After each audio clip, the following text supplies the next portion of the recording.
Okay, it's 2 o'clock and I'm going to start because we have a very rich agenda today. And I am Mary Hunt at Water. I want to welcome all of you in a really hearty way.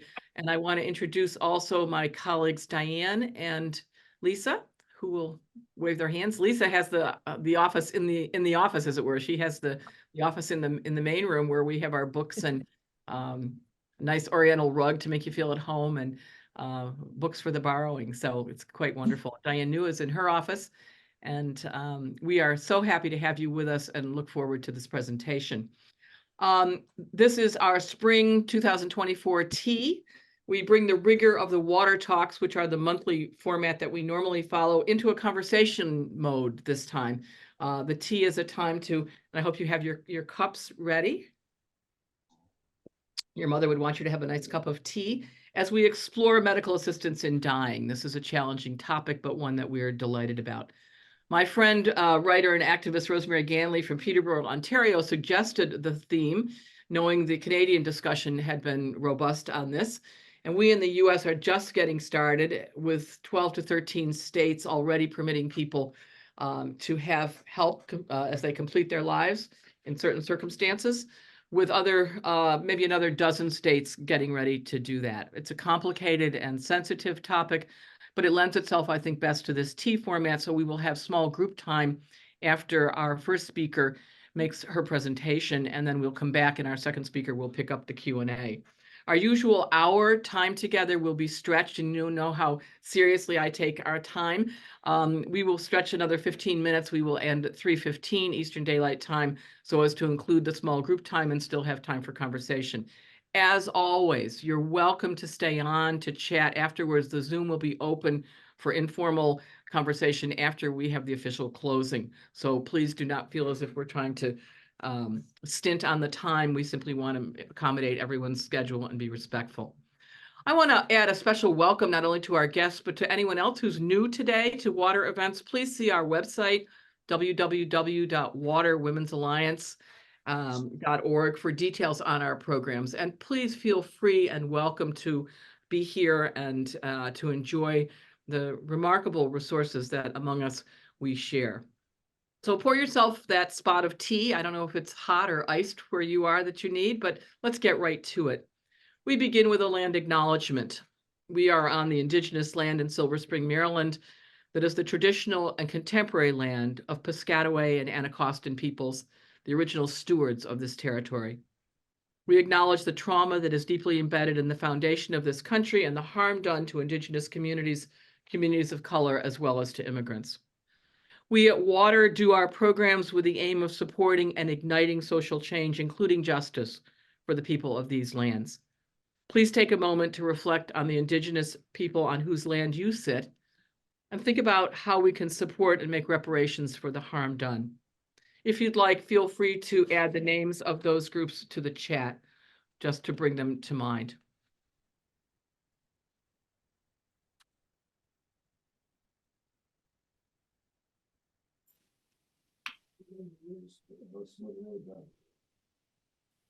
Thank you very much. And please, if you'd be so kind, except for the speakers, please mute your audio so that we have a nice clear line for recording this conversation. Let me mention then our review of the way in which we proceed. I will offer an introduction to our theme and our speakers. Our first speaker will take a half hour, as I mentioned, followed by small groups. Then we will return with our second speaker, who will have an opportunity to engage us in questions and discussion. And as I mentioned earlier, we will close around 3:15. The video of this session will be on our website at www.waterwomensalliance.org, along with brief notes and resources that our presenters have prepared. They've already sent us a list of resources, and we'll make sure that you get those. Let me then introduce the topic. I was thinking about our topic when I read a May 7th, 2004 New York Times obituary by Penelope Green entitled "Leslie Hazelton, Writer Who Tackled Religion and Fast Cars, Dies at 78." This obituary captures what I want to say. It begins, Leslie Hazelton, a British-born secular Jewish psychologist turned journalist and author, whose curiosity about faith and religion led her to write biographies of Muhammad, Mary, and Jezebel, and examine her own passions in books about agnosticism and automobiles, died on April 29th at her home, a houseboat in Seattle. She was 78. How's that for a line? I mean, honestly, talk about a lead. I had never heard of her, but I had to read more. So I continued to read the obituary. Ms. Hazelton announced her death herself in an email that she scheduled to be sent to friends after she died. She had been diagnosed with terminal kidney cancer and chose to take her own life, as Washington State's Death with Dignity Act allowed her to do legally, with the assistance of hospice volunteers. I quote her now. "Yes, this is a goodbye letter," she wrote, "which is difficult for me because, as many of you know, I'm lousy at saying goodbye. I've been a pro-choice feminist for over 6 decades, so it should come as no surprise that I'll be exercising choice in this too," she said, adding, "I'm experiencing an unexpected but wonderfully bearable lightness of being. Not a sad feeling of saying goodbye to life, but one of joy and amazement at how great it's been, and of immense gratitude. I truly have had the time of my life. In fact, it sometimes feels like I've managed to live several lives in this one." I just liked her better and better as I read this. "What's wrong with dying?" she asked. In a 2016 TED Talk in Seattle, she had met a Silicon Valley type who was working on his immortality. Many, many supplements were involved. This is all from the obituary. What could be more awful, more boring, she thought, than immortality? The exchange led her to develop the talk, which was her last. Quote, "We need endings," she said, "because the most basic ending of all is built into us. Our ability to die, our mortality is a defining part of what it means to be human. We are finite beings within infinity, and if we're alive to this, it sharpens our appreciation of the fact that we exist, gives new depth to the idea of life as a journey. So my mortality," she concludes, "does not negate meaning. It creates meaning, because it's not how long I live that matters. It's how I live," she concluded, "and I intend to do it well to the end." I'll put the reference to the obituary in the notes, but isn't that a marvelous way of encapsulating at least one perspective on what we're talking about? I offer it as a tone setter for today's conversation. We're very happy to have with us, and very fortunate to have with us, experts on this topic from the Canadian group Dying with Dignity. Our first speaker, Bina Feldman, has worked in the field of adult education for over 30 years. She was the principal of her own company, delivering training and development seminars nationally and internationally. Bina is a retired professional trainer, consultant, performance coach, and keynote speaker. She's pleased to be a part of Dying with Dignity Canada. A warm welcome to you, Bina. Thank you. And our resource person on medical assistance in dying is Mary Anne Cecutti, a retired healthcare consultant and chair of the Greater Toronto Area chapter of Dying with Dignity Canada. She's also a volunteer independent witness for those seeking medical assistance in dying and a researcher for the National Office of Dying with Dignity Canada. We welcome you, Mary Anne, who you will entertain questions after our small group conversations, but I wanted people to know who you are from the very beginning. So Bina, over to you with our thanks. And again, a warm water welcome to both of you. Can you see my screen? We can, thank you, Bina. And everybody else, please make sure that you're muted. Your audio is muted, except for Bina and eventually Mary Anne. Okay. Are there any marks across the slide, or is it just? Everything's fine. Everything's fine. Terrific. Thank you. Well, thank you for inviting us. And Mary Anne and I are so pleased to be able to talk to you about the Canadian medical assistance in dying, the whole topic, and you're going to learn a lot today. We're very lucky to have Mary Anne with us. She is a subject matter expert on medical assistance in dying, so she'll be able to answer all your questions. In our North American culture, we actually seldom talk about death. It's almost as if the subject is taboo. But it's time we all started to get more comfortable talking about death and dying. The information included in today's presentation, Medical Assistance in Dying, is timely and accurate as of the date presented. If you are watching a recorded version at a later date, please note that subsequent changes to the legislation may affect the accuracy of the content.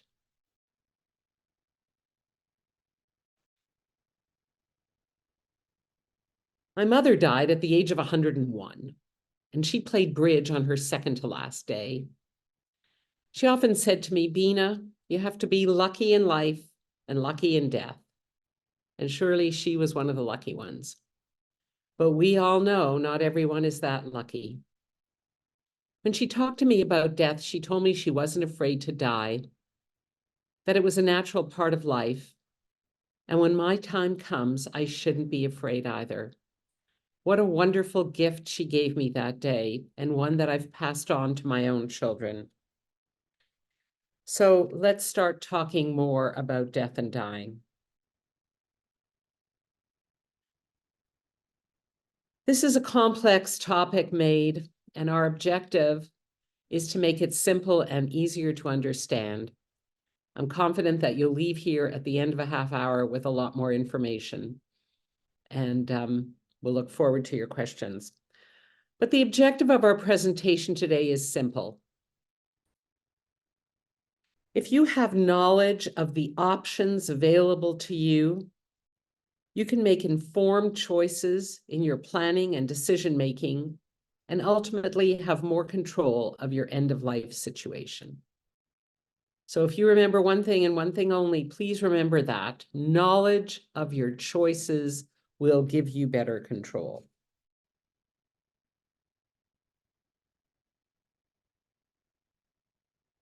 I'm going to start off telling you a little bit about our organization, Dying with Dignity Canada, something about end-of-life options, what is medical assistance in dying according to our law, how it became legal in Canada, the important eligibility, very important safeguards that we have in Canada, the process of undergoing MAID, and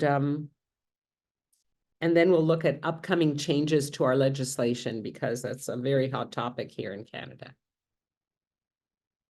So who are we? We are Dying with Dignity Canada, a human rights charity with 130,000 supporters across the country. We started in the province of Ontario, and we grew to a federal organization, a national one. What do? Well, we defend human rights by advocating for assisted dying rules that respect the Canadian Constitution and the Canadian Charter of Rights and Freedoms. In 2020, we celebrated our 40th anniversary for the right to choose how and when we die. We have very little government funding. We are funded by private citizens who are seeking a dignified way to die. In a recent Ipsos Reid poll, 96% of Canadians approved of medical assistance in dying for those who meet eligibility criteria. I'm going to talk to you more about those important criteria. How do we do what we do? Well, we support and intervene in court challenges related to our Bill C-14, which is the bill that allowed MAID to be legal in Canada. We work to ensure that doctors who personally object to MAID are obliged to refer patients who ask them about it to agencies or other doctors who will give them the information that they want. At Dying with Dignity Canada, we provide information, resources, support to anyone who's seeking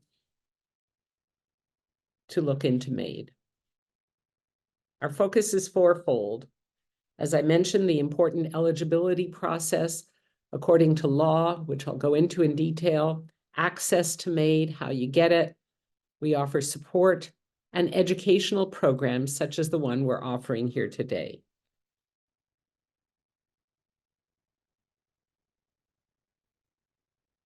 The purpose of this slide is to put MAID in context.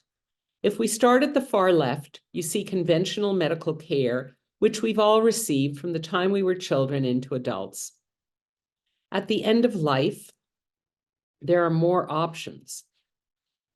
And the focus here is on informed choice. So broadly, those options include conventional medicine, hospice palliative care, medical assistance in dying for those who qualify, and a number of other options such as do not resuscitate, palliative sedation, voluntary stopping of eating and drinking, or going to Switzerland if you're not eligible for medical assistance in dying in the state that you're in or in Canada. As you can see from this diagram, these choices do not stand alone. These circles overlap, and they work to provide us with the best care possible. At the bottom of the screen, in that kind of a greenish arrow, you see advanced care planning, and this is a process that helps us understand and make decisions about our end-of-life care. Through advanced care planning, we communicate to our loved ones and to our medical team what we want and what we don't want for the end of life. So let's move forward in looking at medical assistance in dying specifically. What is it? According to our law, Bill C-14, legal definition of MAID is administration of a substance by a physician or nurse practitioner at the person's request that causes death, or prescription or providing substance to a person, again, at their request for self-administration to cause their death. This is what the law said in Bill C-14. But let's look at how it became legal in Canada. These three brave women paved the way. And at the far left, we see the youngest of these three, Sue Rodriguez. And you may have even heard about her in the States. In 1993, Sue Rodriguez was suffering from ALS, Lou Gehrig's disease, and she took her case to the Supreme Court of Canada, and she said, "If I cannot give consent to my own death, whose body is this? Who owns my life?" And the Supreme Court of Canada deliberated, and they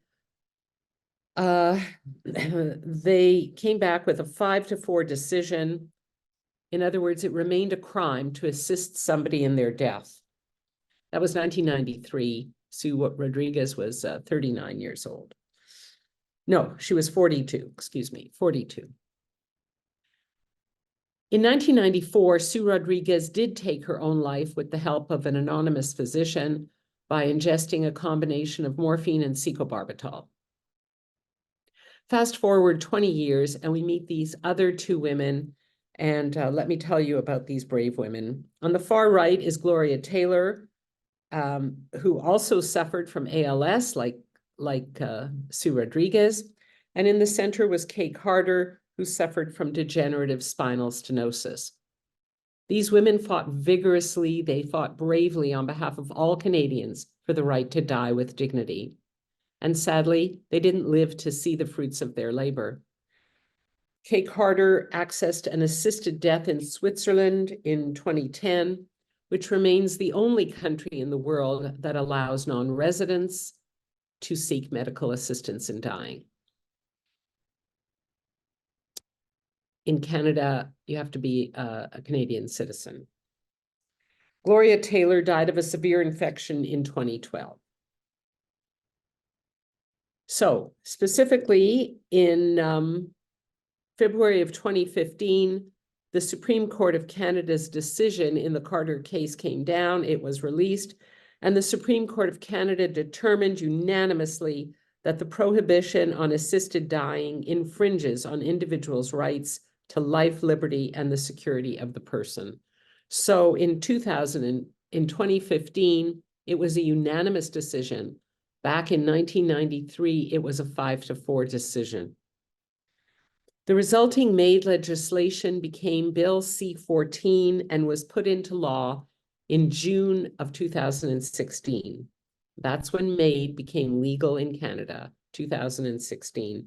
And since then, over 45,000 Canadians have accessed assisted dying to relieve themselves of intolerable pain and suffering. I mentioned that a very high percentage, 85,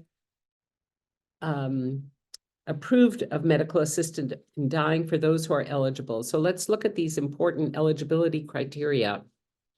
Well, you have to be eligible for publicly funded healthcare services in Canada, which in our province of Ontario is called OHIP. Every province has a different health service, but you know we have socialized medicine in Canada, so every province has their own service.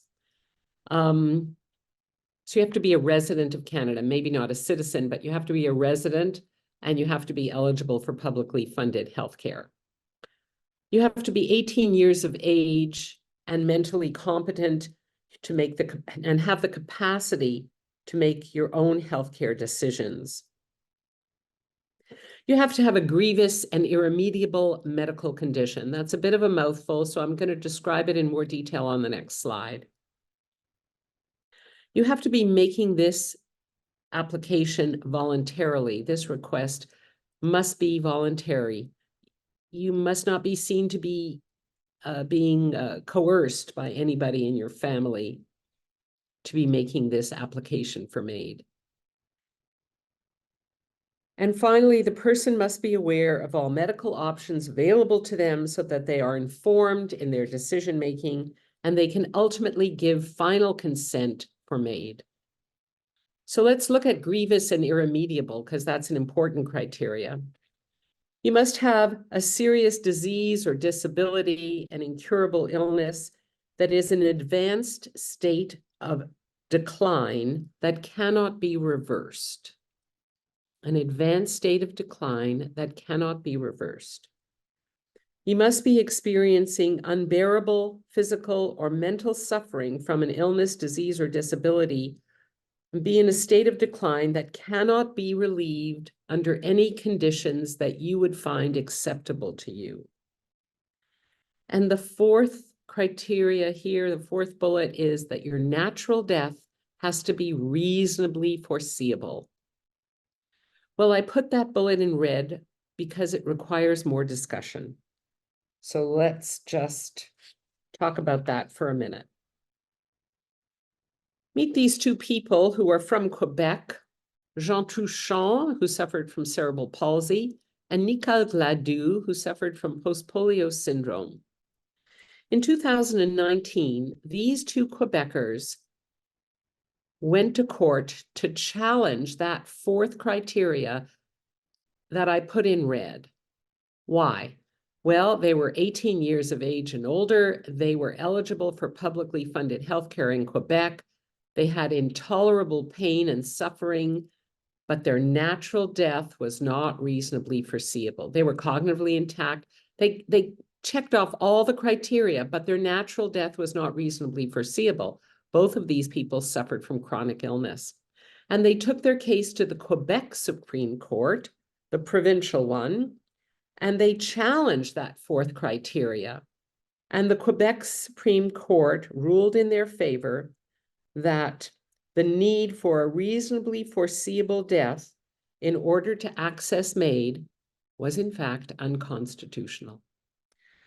The federal government of Canada decided to accept the Quebec court's decision, and so Bill C-7 was drafted, which was an amendment to the Canadian Criminal Code, and it broadened the eligibility criteria for those seeking MAID.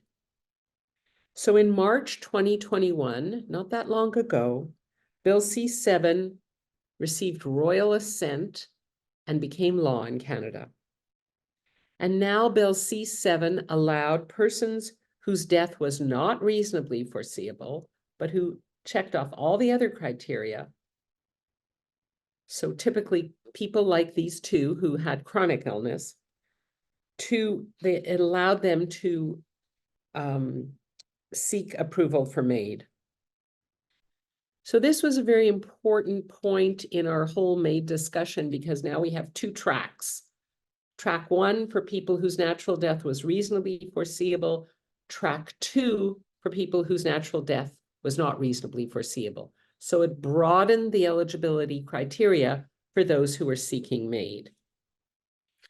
Let's just look at that criteria a little bit. Reasonably foreseeable natural death. That's what the original Bill C-14 said. And when we look back, at Bill C-14, we realized that it was an ambiguous legal term and it was difficult for clinicians to interpret. What were the issues? Well, it excluded chronically ill Canadians like Jean Touchon and Nicole Gladue, who had enduring pain and intolerable suffering. And it created inconsistencies in access to MAID depending on how the assessor interpreted your eligibility. So Bill C7 changed all that, and now there was a pathway to MAID for those whose natural death was not reasonably foreseeable. This is such an important point in our whole discussion of MAID that I just want you to look at this chart as I recap it. So on the left column going down, people whose natural death is reasonably foreseeable. On the right column going down, those like Jean Touchon, Nicole Gladue, whose natural death was not reasonably foreseeable.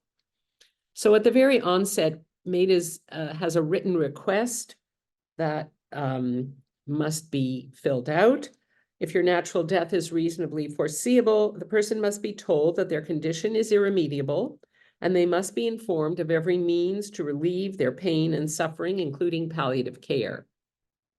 However, if your natural death is not reasonably foreseeable, person must be told of every means to relieve their suffering, including counseling services, mental health and disability support services, community services, and palliative care. They must be offered consultations with professionals who provide those services, and they and their practitioners must all agree that alternative means to relieve suffering have been considered. So they have to have a few more safeguards than the first group. The medical assessors, there are 2 medical assessors for every person seeking MAID, and they've all been certified as MAID assessors and providers. And any 2 of these people will do. They're either doctors or nurse practitioners if your natural death is reasonably foreseeable. However, if your natural death is not reasonably foreseeable, one of those assessors must have expertise in the condition that you're suffering from. So in the case of Jean Touchon, one of them had to have expertise in cerebral palsy. The wait period for those whose natural death is reasonably foreseeable is virtually none. You can have the assessments and have the procedure next day or in 2 days, 3 days, whatever you want. However, if your natural death is not reasonably foreseeable, you are obliged to wait 90 days from your first assessment until you can have the procedure. And that's called a reflection period. Another safeguard in our system of medical assistance in dying. Typically, you have to give final consent before the provider will perform MAID. If your natural death is reasonably foreseeable, that could be waived, but not if your natural death is not reasonably foreseeable. It has to be given. Let's look at how the process rolls out. It starts, as I mentioned, with an initial inquiry, which in Ontario is called a clinician aid A form. And as I mentioned, if you ask about what are your end-of-life choices in the province of Ontario, the doctor is obliged by law to tell you about all the options available to you, including MAID. And if he or she is not comfortable personally, from a religious perspective or an ethical perspective, if they're not comfortable with MAID, they are obliged by law to refer you elsewhere where you can get the information you seek. Then you have to fill out a written request. Only you can fill out that written request. Nobody else can fill it out for you. MAID is something that you are requesting. Nobody is requesting it on your behalf. And that eligibility will begin to determine for the assessors whether you are eligible according to the criteria that we have in the law. If the person requesting MAID is physically unable to sign their own form, then a third authorized person can be appointed to sign that form for them, and that third person must have certain criteria, must meet certain criteria. But let me just point out that the process of starting MAID, starting the whole process, doesn't mean you have to go through with it. You can change your mind at any time. As the process proceeds, there are 2 assessments by 2 independent certified assessors, MAID assessors, as I mentioned, a physician and/or a nurse practitioner. And these clinicians will come in, review your medical chart, interview you to determine if you meet the criteria, that you have the mental capacity to understand what you're asking for. And they may come back once or twice. And then a second independent assessor comes in and does the same thing all over again, reviews your form, interviews you, and only when these 2 independent assessors agree that you meet all the criteria, then you can proceed. Of course, if your natural death is not reasonably foreseeable, then you have to wait 90 days from the first assessment. Once the procedure is scheduled, the MAID provider will pick up the drugs that are needed on the day MAID is to be performed or self-administered. Prior to administering the drug, the person received MAID is asked one final time if they give consent to this process, if this is something they truly want. And they can change their mind right up until the end, and that's okay too. This consent could be verbal or nonverbal if the person is unable to speak. If consent is given or if it's been waived, the drugs are administered for a quiet, peaceful death that is not at all painful and takes about 10 minutes. Death is pronounced and a death certificate is issued. And on the death certificate, there is no mention of MAID. The cause of death is the original medical issue that you had, be it cancer or kidney failure or heart failure or whatever you were suffering from. If you go to our website, Dying with Dignity Canada, there is a blog with many stories from individuals who have written about how peaceful and dignified this whole process is. Let me introduce you to Audrey Parker. Audrey Parker lived in our eastern province of Nova Scotia. In 2018, Audrey was suffering from stage 4 breast cancer, which had metastasized to her brain. She sought MAID, was approved for MAID. She was losing mental capacity and she knew it. She really wanted one more Christmas with her family, but she was afraid if she waited until after Christmas, she wouldn't be able to give final consent. And if you couldn't give final consent, they weren't going to do it. So Audrey chose to die earlier than she wanted to because she was losing mental capacity quite quickly. And so the legislators realized that there was a flaw in the law. And when Bill C-7 was introduced, it now contains Audrey's amendment, which is in the form of a waiver of final consent. And that means, had that been in place, Audrey would have been able to be assessed for MAID in November and to say, I want to have MAID on December 29th after Christmas. And if I'm not able to give consent, I want to waive that final consent. And that would have been okay. But at the time, it wasn't. There's a lot going on. I don't know if you're abreast of that in the States about what's going on in our legal system with regard to medical assistance in dying, but there's a lot of action and inaction actually as well. The government appointed a joint committee on MAID to study some key issues, and here are their recommendations. They recommended that the government increase funding for palliative care. They recommended that the government amend the eligibility criteria to allow mature minors who are assessed and have the requisite decision-making ability to apply for MAID. So right now it's 18. This would allow somebody of 17 or 16 who met the rigorous criteria to request and seek MAID. They recommended that the criminal code be amended to allow for advance requests for MAID with or without a serious and incurable medical condition at the time of request. This is a very hot topic, very highly desired across Canada. In the high 80 percentile, we are looking for advance requests. Advance requests involves a competent person making a written request for MAID that could be honored later after they lose their capacity to make mental decisions for themselves. So really, we're talking largely about dementia, Alzheimer's. Right now, you can't say, if I get dementia, I want MAID.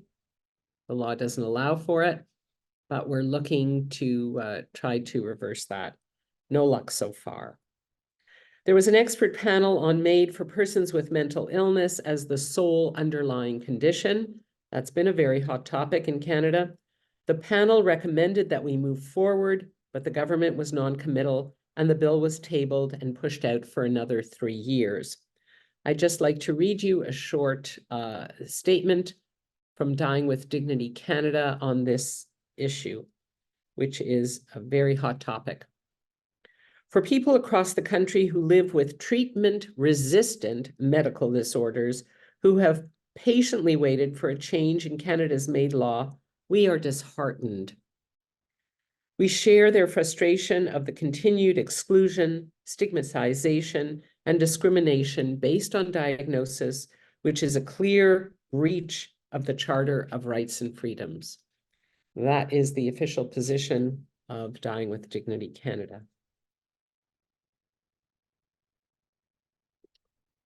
In summary, here are some takeaways from this presentation.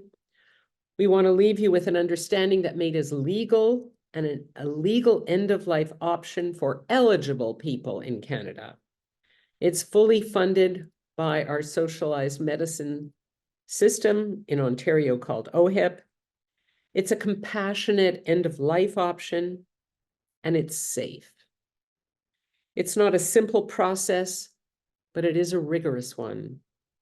The oversight and regulation of the process is embedded in a trusted and tested framework at the federal and provincial levels with professional guidelines and standards.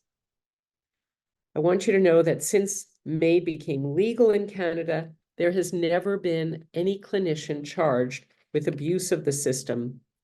They are very well trained, they are law-abiding, they are cautious, compassionate, and careful in their work. Every story has a beginning, a middle, and an end, and the more we participate in writing the end of our own story, the more satisfied we are with the arc of our life. MAID allows for planning. It allows you to be in the place you want, at the time you want, with the people around you, surrounding you at the very end of your life. It's very reassuring, very comforting for family and friends and for the individual themselves. It is a dignified death. Now, by way of ending my presentation, I'd like to introduce you to Irina, and she will give you a very short, I'm hoping this works, a very short, personalized story. My parents moved into a retirement home shortly after Dad's 90th birthday. They adjusted, but over the course of the next 2 years, Dad was in and out of the hospital 11 times. Nonetheless, it was my mom who died first, peacefully during her morning nap. We worried about Dad, but he was a strong, independent man, and he rallied. He soon started going down to his meals each and every single day. He went outside to talk to friends and to the gym every single afternoon to work out.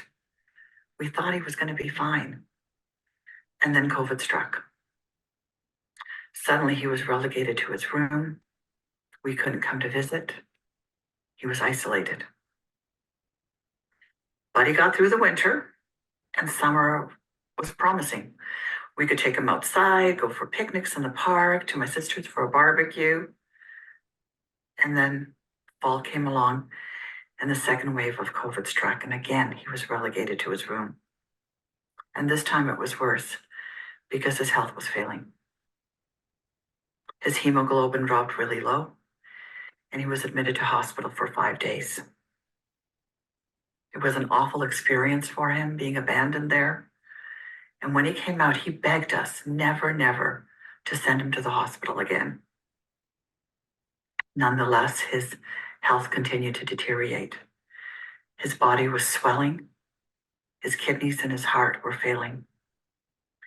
And so discussions about end of life started. I was looking after palliative care, but my sister started to research medical assistance in dying, which was my dad's far preferred option. She found information online, spoke to knowledgeable people, we signed all the forms, and found witnesses among friends. I distinctly remember my dad speaking to the MAID doctor and saying, "I've lived my life. Now I want to join my wife." And so the day came. We lit candles. We had a guitar strumming in the background. And we brought in photographs of deceased relatives and my mom. All of those that had passed on and were waiting for Dad on the other side. We asked him to tell his World War II story one more time. And we told him how much we loved him. He'd been a wonderful husband, a good father, and a great grandfather. We loved him. He was our hero. A strong, independent man that always been in control of his life and now in control of his death.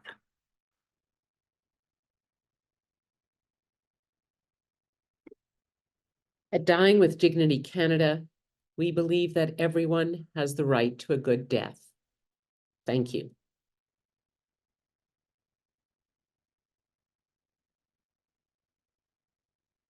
Thank you so very, very much, Bina Feldman, for a wonderful presentation, both informative and moving at the same time, I think compelling and raising a lot of questions. And I think you have succeeded brilliantly in laying out the contours of this issue for us and welcoming us into the conversation.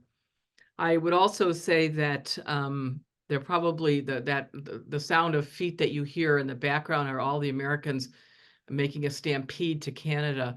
My major question is, how long do you have to be a resident before you're considered eligible for MAID? So, Mary Anne, that might be your first question when we come back together. But just to say, we look to you with, at least I as an American look to you with a great deal of thanks. With a certain envy and with the hope that you will be our mentors and our teachers and our leaders in this, as we in the US and perhaps in other countries too consider these very serious questions. So I want to thank Bina Feldman again for a wonderful presentation, really terrific, and we're very grateful. People have very different views of this issue, but you have succeeded in laying out the contours in a way that is helpful to all of us. I'd like to turn it over now to Mary Anne Cecutti, who is also with Dying with Dignity in Canada. I introduced her earlier, and she will now field questions or lead discussion. She is, as I said before, a retired healthcare consultant and a researcher for the National Office of Dying with Dignity. And I'm sure she has heard all of our questions before and has a lot more of her own. So Mary Anne, we're in your hands, and then I will stop the conversation in time for our closing announcements before we finish at 3:15. And then we will continue with the conversation for those who wish for a bit longer. I would remind people that the reactions button on the bottom of your screen, especially if you have an Apple device at least, the reaction button will allow you to raise your hand.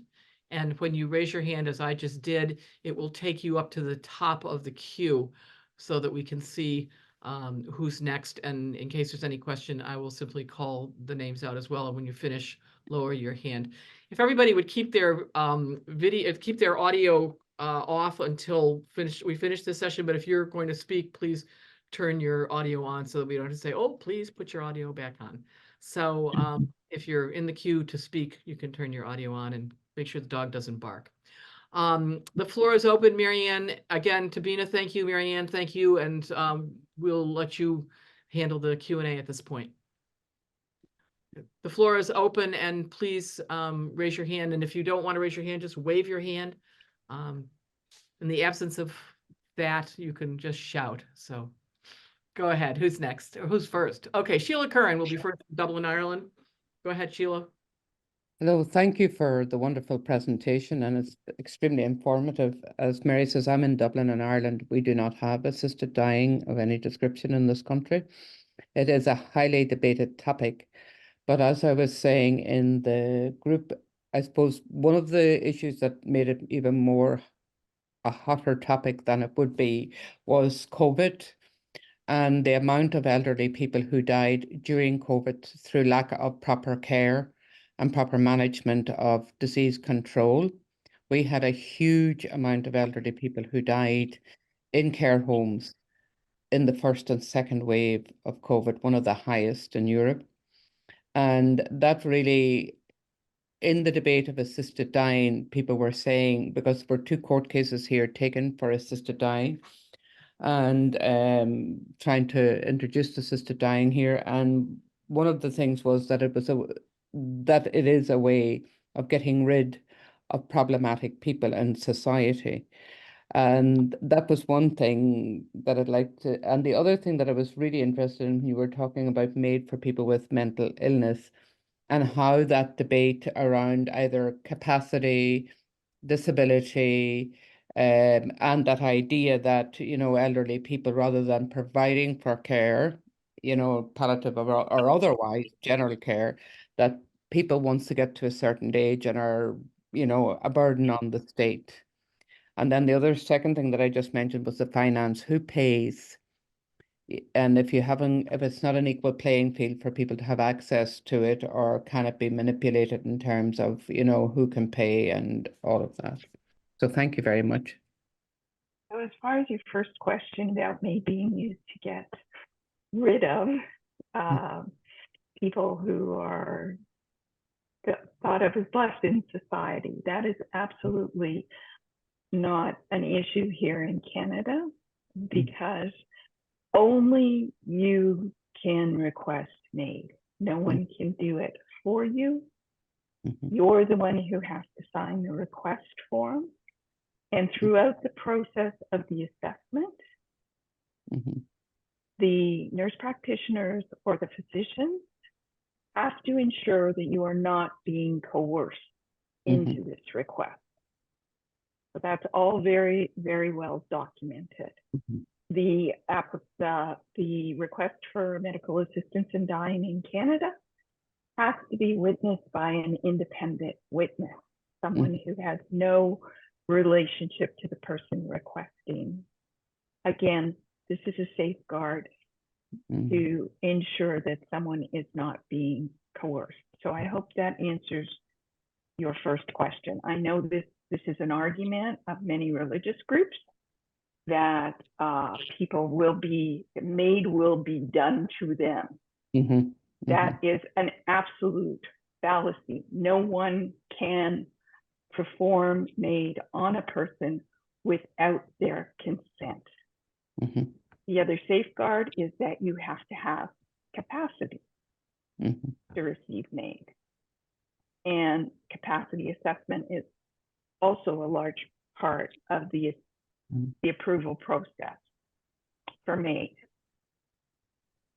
As for your question about cost, in Canada, across all our provinces, it is part of our healthcare system. There is no cost incurred by the person who applies or receives MAID.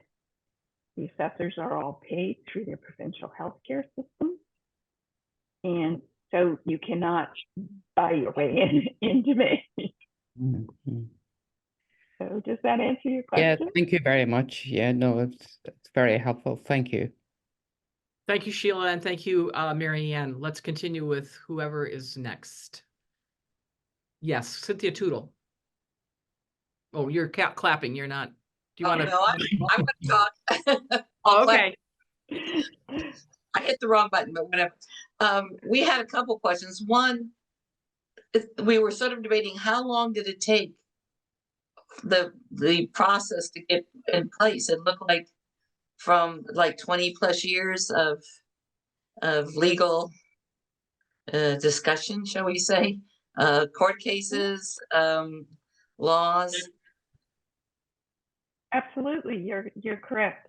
Dying with Dignity Canada, as Bina said in her earlier statement, we celebrated a 40 years anniversary in 2020.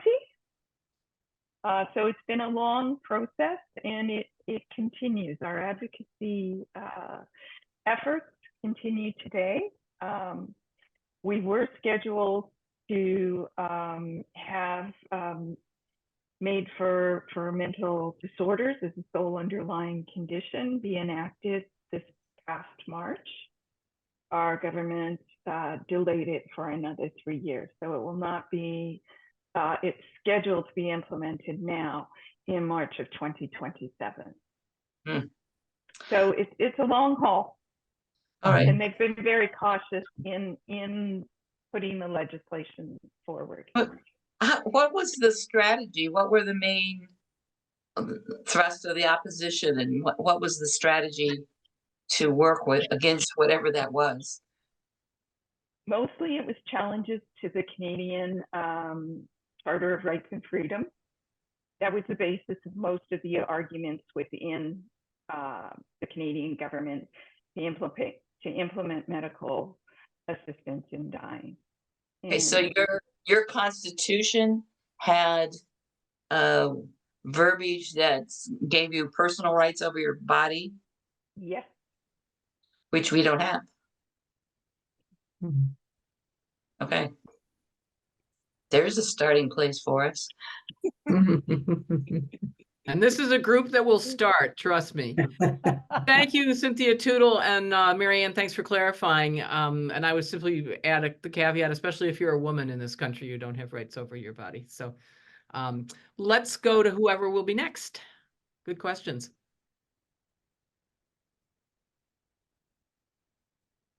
Mary, just to fill in, you received our additional, our supplementary resource page.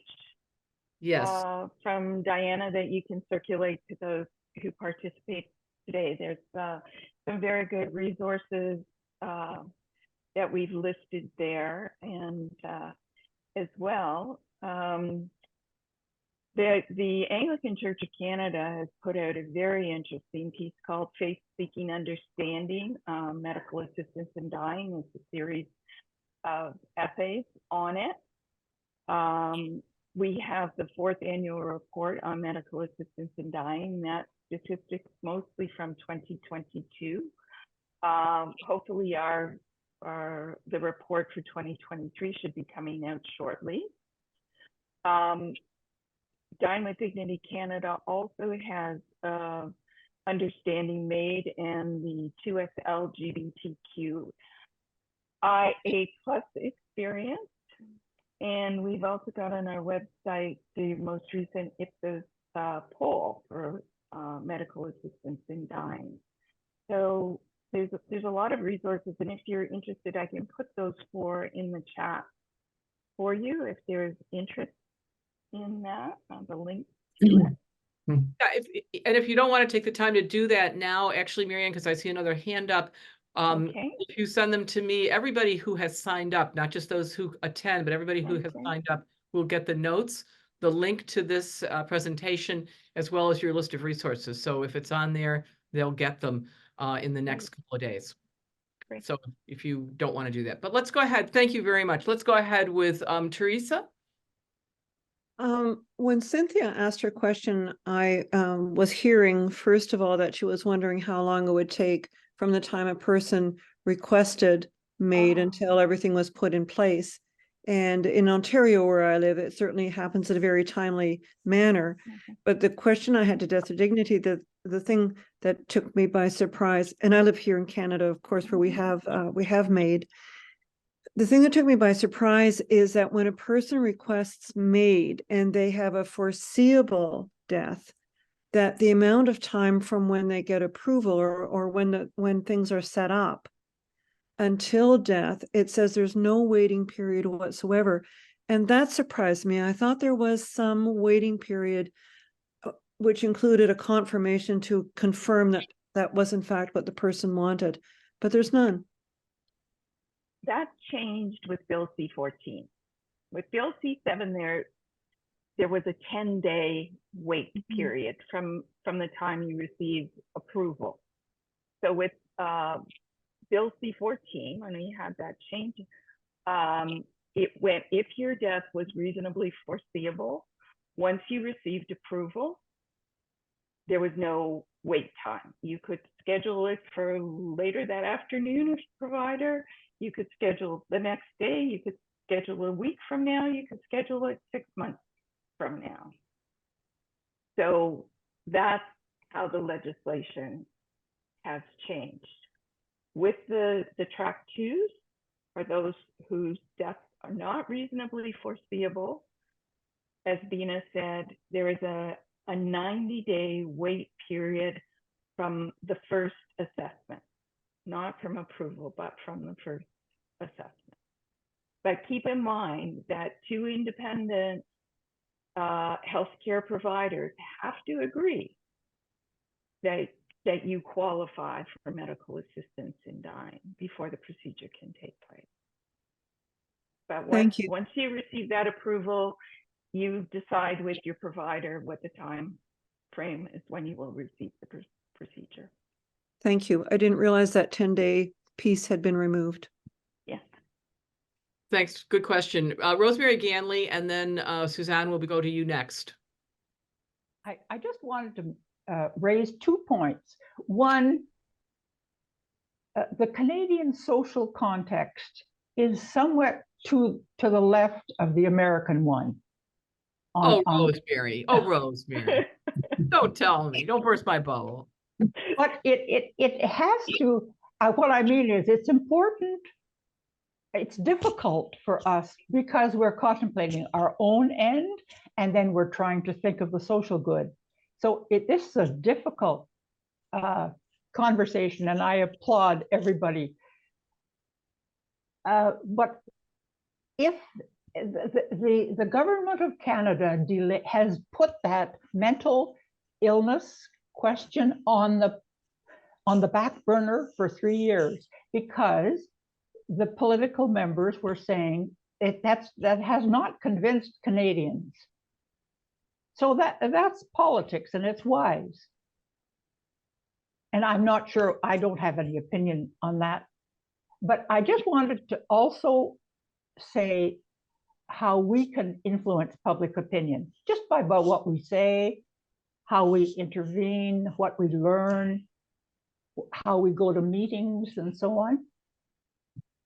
The other thing is, the local level. You can find out by, I did some questioning about the local level. Well, the hospital here, and this is a 100,000 person city, the hospital here has a nurse navigator for MAID. I talked to her. She was full of information and answered questions. And it's to her that the requests go. And she told me that there are about 100 MAID deaths in Peterborough every year, and that most are in hospital. About 20% are in homes. But I was reassured at every step by the controls. Oh, and she also told me that more and more doctors are learning to be assessors. So and so then and I think as believers, from whatever faith tradition, we ought to be active in this big social question and critiquing our own denomination if it's not very progressive. Thanks, Mary. Thank you. Thank you, Rosemary. Mary Anne, any comment on that? I think Rosemary, I thank her for just building on that, and how we are very forward thinking in Canada. Many jurisdictions have a MAID navigator within secular hospitals, or public hospitals rather. And you know, you'll hear in the media, oh my God, we've had 40,000 deaths since the inception towards MAID. And the numbers are increasing and increasing every year. And this is a slippery slope. The fact of the matter is more and more people are becoming educated and in learning of what their rights are, and to take it back, are choosing to explore MAID. And just because you start the process doesn't mean you have to finish the process. So again, it goes back to knowing what all your options are and how you would like to orchestrate your end of life. And you have many routes to go, and MAID is just one of them. And you can take it or you can leave it. Thank you. Very helpful question and very helpful comments in response. I think particularly Rosemary, I'm always joshing you, but I think the issue you raise is absolutely central, that our contexts are so different that way. And we in the US look to you for how to do that part of it as well, how to build that sense of the common good that we, if we ever had it, seem to have lost. And so that the discussion here becomes very privatized rather than having those two dimensions that you laid out so carefully. We're going to just continue the conversation with Suzanne from the Roman Catholic Women Priest Group. I was in the group with her anyway, which is the two of us. Well, and one other person. There you are. It's a very complex subject, obviously, and a process. I'm wondering where the resource or counseling or whatever we want to call it for the family and friends, or the spouse or whoever. I didn't hear any of that being part of the whole process. I'm just kind of wondering where that is. That I think that's really it's at the discretion of the applicant, because of how can I phrase this, doctor-patient confidentiality. But we find that almost everyone who enters into this does share with their families. They involve their clergy, they involve their rabbis, the social workers within hospitals who have MAID programs. The social workers are very much involved in the whole process, and working with the families and the patients themselves. But as I said, an assessor may ask if they can talk to family members. We also have a group called C14, which works with families of people who are either going through the MAID process, or who after the fact, whose loved ones have received MAID.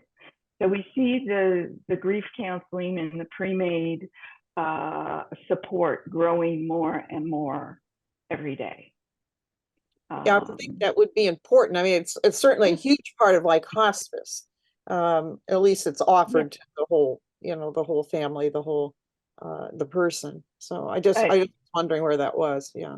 Yes, but you also have to understand that a family member cannot intervene or stop the process. We've had a couple of court challenges here in Canada. I wondered that too. Where they've tried, but it is the autonomy of the person. It is their decision.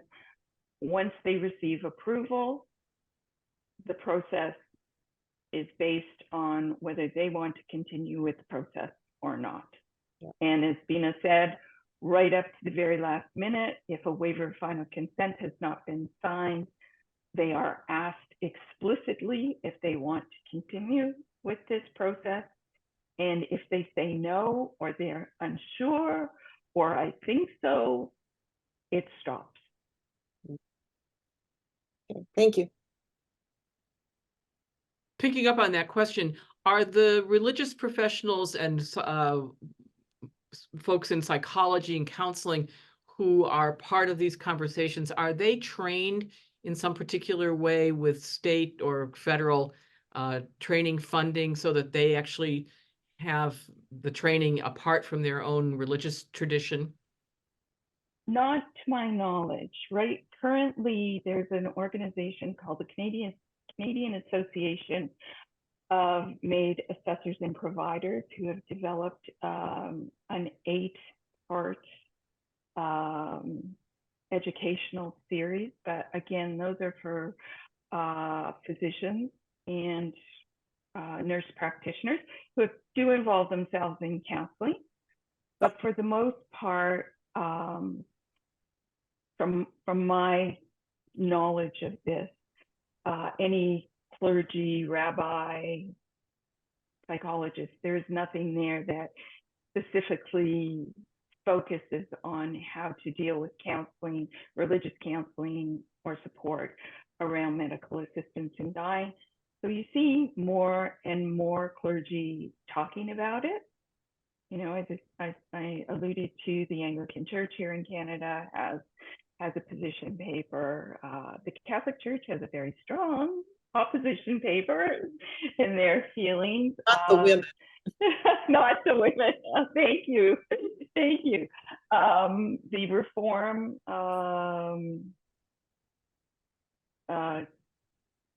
area of Judaism is far more accepting of it. As you know, the Orthodox is not. The Conservative sort of is on the fence, as far as I know. And so it's a learning process. I mean, when you think of it, we're very young in our experience with this here in Canada, just from 2016. So yes, you're remarkable. Yeah. So yeah, the reason I'm asking is because I would fear in this context, just as you've noted, that there would be particular religious groupings that would not provide this kind of training in their own seminary or rabbinical school or other context, and that would be very important to have supplementary resources so that people, especially people who minister outside of their own tradition of origin and of training, would be competent. That would be something to think about. I'm going to go to Mary Jane next, who's had her hand up patiently, but these are some of the sticky wickets. I'm glad we're getting them out there. I just wanted to know, do life insurance companies consider this suicide or not?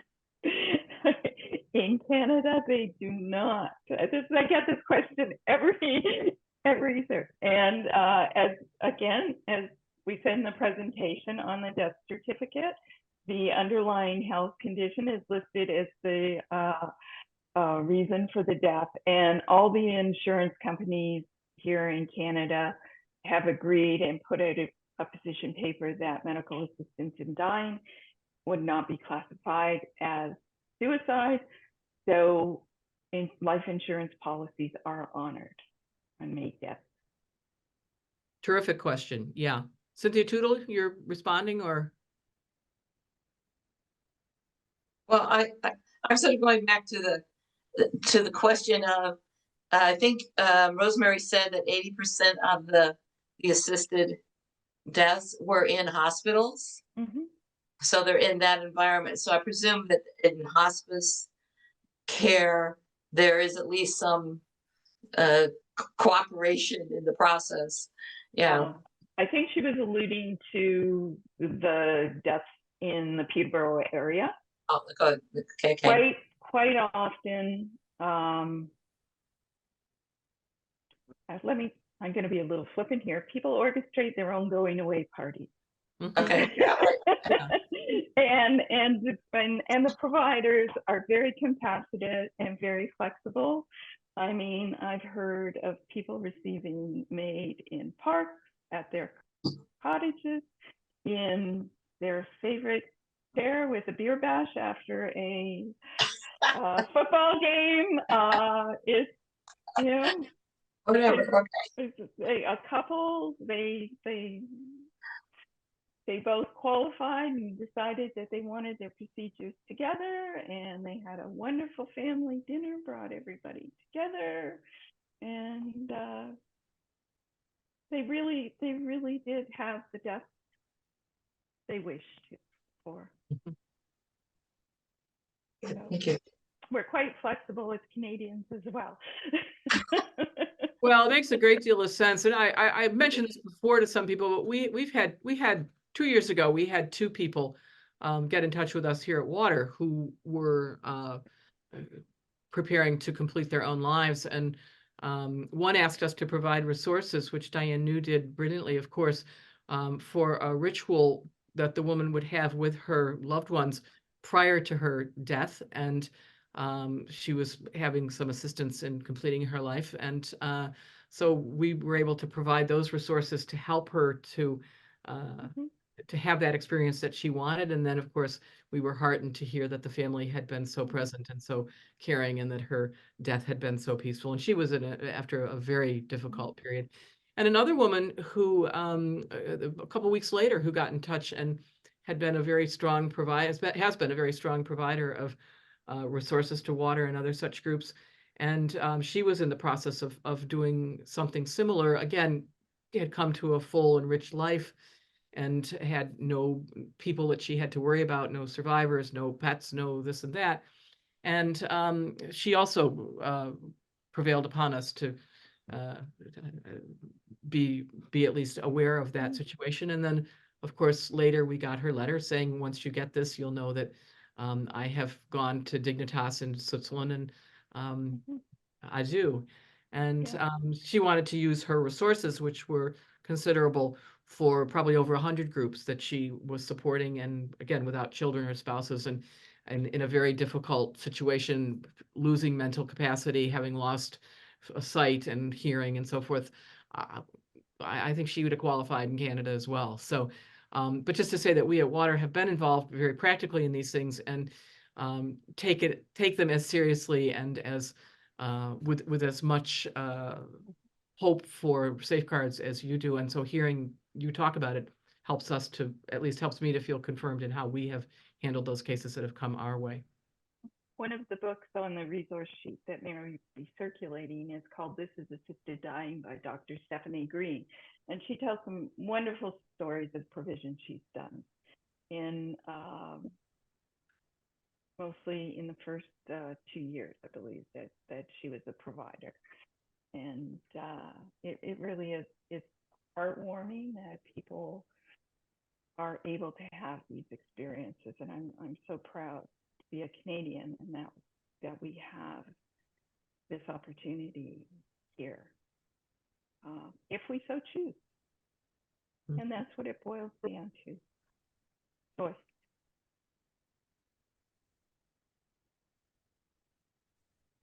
Other comments? I just wanted to say one more thing. Yesterday, I read this article in America Media, the Jesuit media that comes out, on something called, well, it's artificial intelligence, something called ghost bots, BOTS, somebody shaking their head, which is part of this whole, discussion on mortality, immortality, on death and dying. I just see that as something for us to look into too, because it's changing the whole process of mourning and grief, and how the person's still available to the family in this ghost bot. It's a whole new subject. I mean, things are getting complicated, I think, in our lives. So, Mary, that's another one for you to look into. Yeah, I agree. It's not one I know much about, but I think it is really important to have the kind of, and Sheila Curran has just put that into the chat, have the kinds of theologians and practitioners and others here gathered and other gatherings that we convene and you convene in other places to be part of this conversation in a very public way. Because my great angst last week was reading about the artificial intelligence conversations in Silicon Valley, and who were they calling in as the great experts on the human condition, but the Vatican. And that just gave me such pause. And I mean, where's the last place you would look for, where I would look, the last place I would look for much intelligence on the human condition, the Vatican. But that is who the Silicon Valley people want to talk to, is really terrifying. And so in that sense, I think we really do need to be, Sheila Curran, you're right, as we put in the chat, very much a part of these conversations, both with our experience, and Suzanne, as a priest, you certainly have your own, but also as scholars and activists and heads of religious congregations and nurses and so forth. We all bring so much to this that, as the Grail always says, together we're a genius. And I think that's right, especially on this one. I think it's also what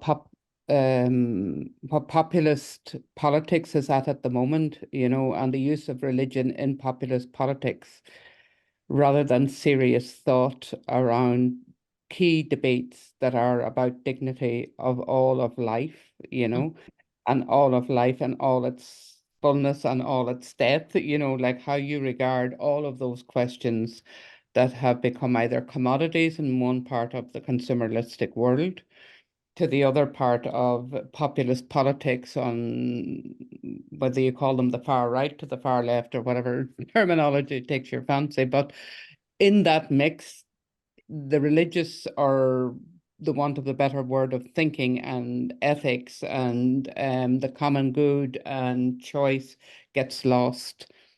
And that's my worry, because we're in Ireland and the head of some of those lovely places of Silicon Valley are here, plus very influenced by a growth in a populist politics that didn't exist here, while we would have had a conservative approach to introducing any kind of changes in what you'd call the moral codes. But there's been a rapid shift in that in this culture, but there's also a rapid shift to the voices of those that shout the loudest here, you know, while you need a much more measured, serious, respectful way in which, you know, you present it, for example, made in Canada. But all of that fine line tuning, you know, and I just think of some of the scholars I know and some of the places of good religious debate, as well as others who want the care of the common good and the dignity and respect for all as part of that, to not let it get taken over by, you know,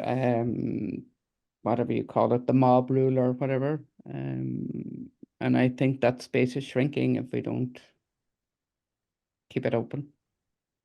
Yes, and we, especially, I think we as women who have really been embroiled in these questions in the most intimate and practical ways for most of our lives. And when you think of most families, it is often the women who are the ones who are attendant at the deaths and who are helping people to make choices and ministering to people. And so I think in a secular sense, not even ministry in the religious sense, but I think there's a lot of wisdom to mine from our own ancestors and our own families, and things that we've learned, people have learned not to talk about, instances where, you know, we've gotten along by not revealing the things that have gone on, and now it becomes an opportunity, I think. And again, hats off to Canada for your leadership on this, and we thank you very kindly. I'm going to just ask if anybody has a final comment or question, or